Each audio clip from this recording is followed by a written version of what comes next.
PunkTV.ca for all the best modern rock videos and interviews.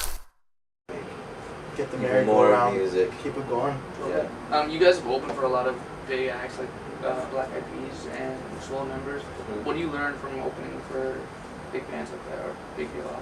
A lot. Yeah. I found that every night you can probably find something that you were like, wow, I didn't see that last time. You know, because you're off getting a drink or something. But if you watch the whole show, you're like, wow, this is something I'm not doing, or wow, look how they're responding to these guys. I think Sometimes it's more. you can't even tell why, right? I think it's more like little things that they have to make their operation run smooth, and like things like that, and the feasibility of having that many people and how it could work. But the other thing is too, like a lot of these bands have more money and more clout and stuff. But I'd say if you were an outsider and you were to come on a tour and see really how it is, like a lot of like aspiring musicians wouldn't be aspiring anymore. Yeah, that's for sure.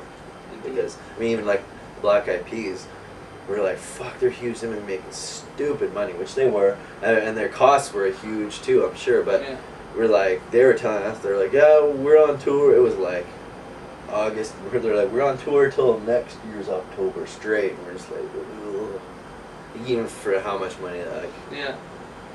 But I mean, still, night after night, they're climbing the walls and doing crazy shit that we're like, wow, you're doing. They this were every getting night. retarded in here. They were. At the time, that was the song. So. Yeah.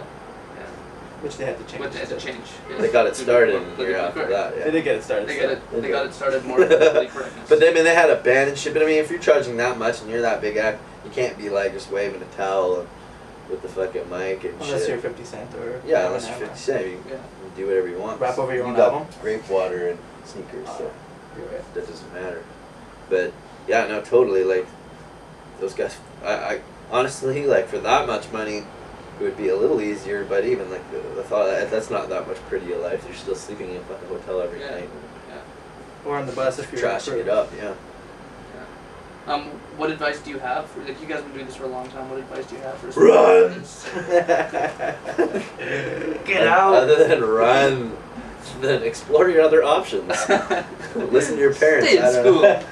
I think the good thing is to know when you're kidding yourself and when to get out. Yeah. I'm not saying that everyone should look into getting out or anything. I'm just saying, like, it's good to know when you're like, am I really just playing myself and pretending I'm good, or people just being nice to me, or what's going on? You gotta have more realistic expectations than I just want to be famous and I want people to think I'm cool, or chicks that want to fuck me or whatever. That's just. There's other ways to go about that. Yeah, because there's different things. Like growing up before like Eminem happened and all that, like I remember high school totally saying to myself, there's no way in hell I'm ever gonna get it into my head that I can make any kind of money or living being a rapper. And now it's becoming more realistic.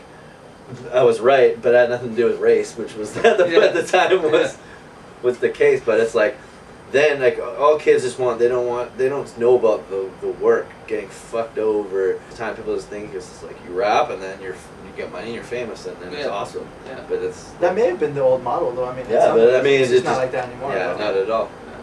Yeah. Especially for rap, it's like if you want to do it because you have no choice. Like even if no one will listen to it, you have to make music or you go fucking crazy. Yeah. Then yeah, you should totally keep doing that, but not do it because you have to make the music and that's what you want to do, not because you think it's like better than getting a job. It's not. Yeah. If Sweatshop was gonna follow a model of a previous hip hop act, what act do you think they'd be following? Fat Boys. They ate well. They did for sure. I don't want to be Buffy, but he made some good movies. Prince Mikey D, he was well fed. He still feels well fed. That's true, man. They had movie deals. He's got and a shit. burgeoning DJ career. They were doing Beach Boy songs. They had it, man. They had it all. They did, didn't they? No, but I mean, in all reality, I don't know. I'd like to be us, but fucking making more money and have a really fine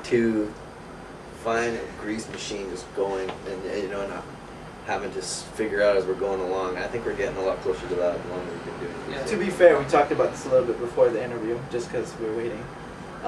And my first impulse would be to say Wu-Tang. Yeah. But look where they are now, so I don't really know about that. There isn't a good model right now. Or like Hieroglyphics would be a good one, or I think Living Legends is probably the best one still. Yeah, that's because it's a fresh one for us, right? And we saw like on an underground level it being successful with that many people. Rock! Watch PunkTV.ca for all the best modern rock videos and interviews.